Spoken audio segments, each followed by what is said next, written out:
আজ আপনাদের জন্য নিয়ে এসেছি দুর্দান্ত স্বাদের কুলের রেসিপি। কুল ছোট বড় সবাই খুব পছন্দ করে, আরও যদি হয় কুলের আচার তাহলে তো কথাই নেই। RBKTN কুকিং লাইফ চ্যানেলে সবাইকে স্বাগতম। চলুন দেরি না করে দেখে নেওয়া যাক। এমন বৃষ্টি দিনে ঘরে বসে সবাই মিলে কুলের আচার খেতে খুব ভালো লাগে।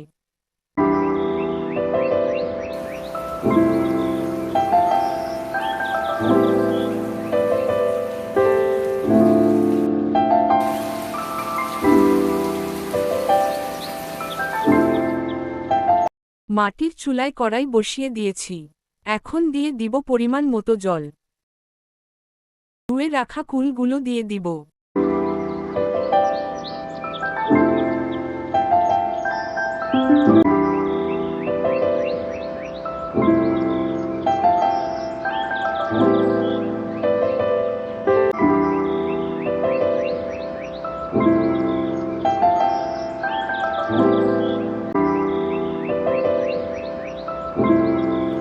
কুলগুলো সিদ্ধ হয়েছে, এখন নামিয়ে নিব। মাটির চুলায় কড়াই বসিয়ে দিয়েছি। এখন দিয়ে দিব সরিষার তেল, 1 চামচ রসুন বাটা,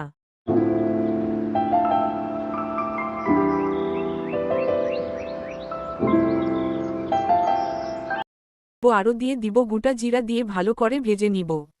এখন দিয়ে দিব অল্প পরিমাণ জল যাতে মশলাগুলো পুড়ে না যায়।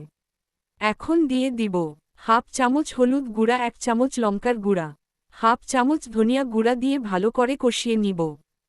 কষানো হয়ে গেছে, দেখুন বন্ধুরা এখন তেল ছেড়ে দিয়েছে। সিদ্ধ করা কুলগুলো দিয়ে ভালো করে মশলার সাথে মিশিয়ে নিব।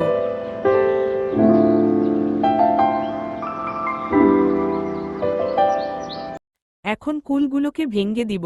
এখন ভালো করে কষিয়ে নেব।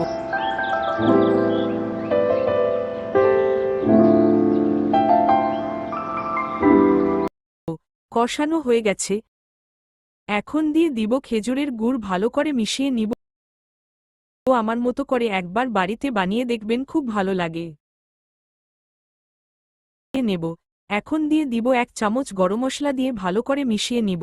মিশানো হয়েছে, দেখুন বন্ধুরা কি সুন্দর কালার এসেছে। এখন চুলা থেকে নামিয়ে নিব। দেখুন বন্ধুরা কি সুন্দর লাগছে।